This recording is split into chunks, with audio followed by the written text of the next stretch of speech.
and small-scale merchants who struggled to survive.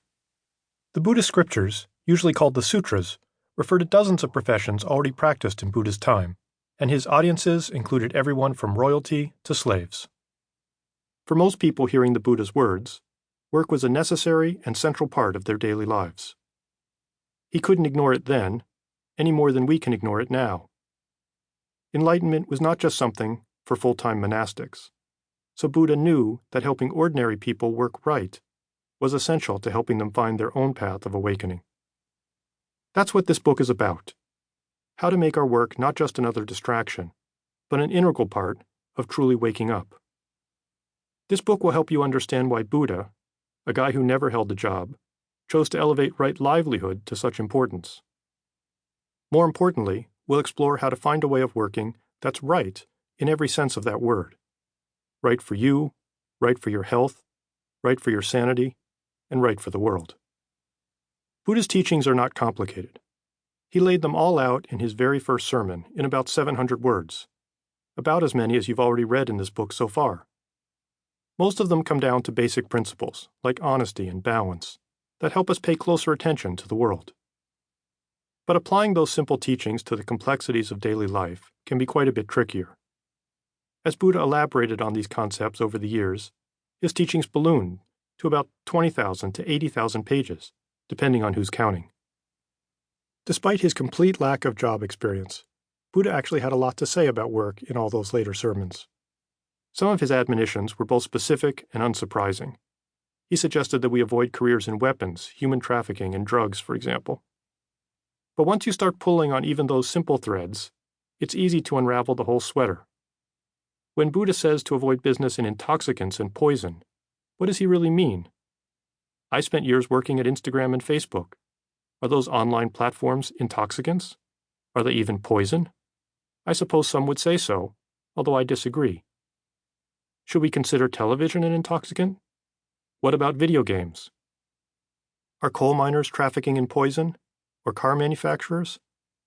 Some people talk about sugar as a poison. So are ice cream shops forbidden? That's a depressing thought.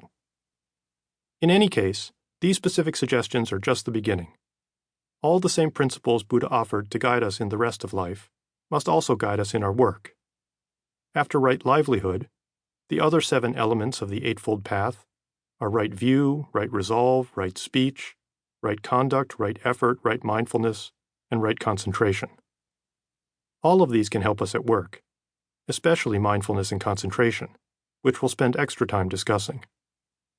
Most of us know from sad experience that there are endless ways to stray from this path in the workplace, to fall into wrong conduct, wrong speech, and so forth, to treat our coworkers badly, to drift mindlessly from one task to the next, even to lie, cheat, or steal.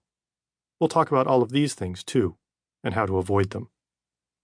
Buddha taught that life involves a lot of suffering, which many in the working world will find very easy to believe. But he also taught that it doesn't have to, that suffering has a cause and a cure. That cure isn't necessarily easy, but it is possible. And it's just as possible behind a desk, or at a cash register, or in a factory, as it is on a distant mountaintop. You don't have to quit your job to find enlightenment. It might not even help. Buddha's life was kind of an American dream in reverse, starting in the lap of luxury and ending literally penniless. The wife and son he abandoned were eventually ordained and joined Buddha's burgeoning community of monks and nuns, so his one and only descendant ended up broke too. He found all the bliss-chasing of his youth to be a distraction. As nice as retirement might sound right now, it isn't any easier to wake up on a beach, or on a golf course, or at a spa. Buddha would tell you it might be harder. You don't have to become a Buddhist either. Buddha never used that word, and he might not be thrilled with the way people use it today. He didn't believe in Buddhism, per se. He believed in paying attention, taking care of yourself, and waking up. That's something anyone of any faith can do.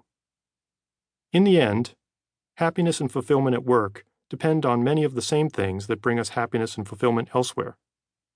Like anything worth doing, there are no shortcuts. There's no pill you can take or magic notebook you can buy or fancy exercise you can learn. But this book will show you how Buddha's simple instructions apply to our everyday lives in the office or on any job.